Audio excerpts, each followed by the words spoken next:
السلام علیکم ورحمۃ اللہ وبرکاتہ۔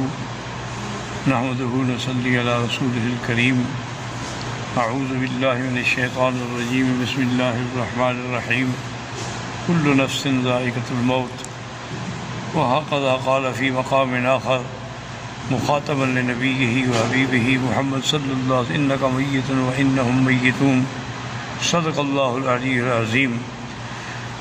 اليوم آج ہمیں پتہ لگا حضرت مولانا ظفر علی خان رحمۃ اللہ علیہ جو ایک عالم بھی تھے، مجاہد بھی تھے، اور اللہ تعالیٰ کے دین کے لیے، اعلاء کلمۃ اللہ کے لیے انتہائی بہادری کے ساتھ سب کا مقابلہ کرتے تھے۔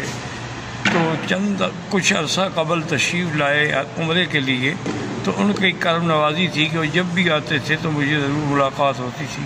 تو میں نے دیکھا ان کی طبیعت پہ بڑا اثر تھا، تو انہوں نے فرمایا کہ مجھے دمے کی تکلیف ہے، اور وہ آکسیجن بھی ساتھ تھا، اور دوائیں بھی، اور انہیلر بھی، اور انجیکشن بھی، لیکن انہوں نے فرمایا کوئی فائدہ نہیں ہو رہا، اور سب سے بڑی تکلیف مجھے یہ ہے کہ میں اب نماز نہیں پڑھا سکتا۔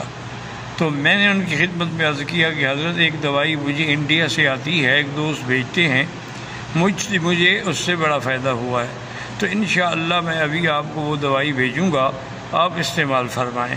تو بہرحال میں نے ان کو دوائی بھیجی، بڑے خوش ہوئے اور بڑی دعائیں کیں، اور قاری لداد کی معرفت اپنی خوشی کا اظہار فرمایا کہ مجھے الحمدللہ اتنا فائدہ ہو گیا ہے کہ اب میں فجر کی نماز خود پڑھاتا ہوں۔ یہ ان کا ایک امتیاز تھا، ورنہ میں نے دیکھا ہے کہ مدارس میں جو بڑے علماء ہیں، جو محتمم ہیں یا شیخ الحدیث ہیں، وہ نماز نہیں پڑھاتے۔ یہ حضرت کا کمال تھا کہ ساری زندگی اپنے ادارے کی نماز خود پڑھاتے رہے۔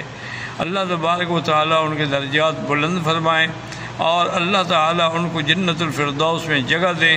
اللہم اغفرہ وارحمہ وتجاوز عنہ وادخلہ فی الفردوس الاعلیٰ۔ اور یا الہ العالمین ان کے متعلقین کو بھی صبر جمیل عطا فرما، کیونکہ اللہ تو نے فرمایا ہے کہ بشر الصابرین الذین اذا اصابتهم مصیبۃ قالوا انا للہ وانا الیہ راجعون اولئک علیہم صلوات من ربہم ورحمہ واولئک هم المہتدون۔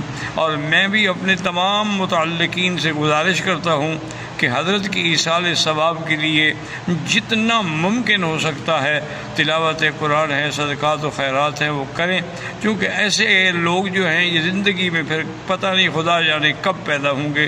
موت العالم موت العالم، جب ایک عالم فوت ہو جاتا ہے تو پورا سمجھیں کہ گویا کہ پورا عالم فوت ہو جاتا ہے۔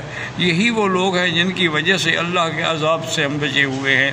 تو اللہ تعالیٰ ان کی مغفرت فرمائے اور ان کے پسماندگان کو صبر جمیل عطا فرمائے۔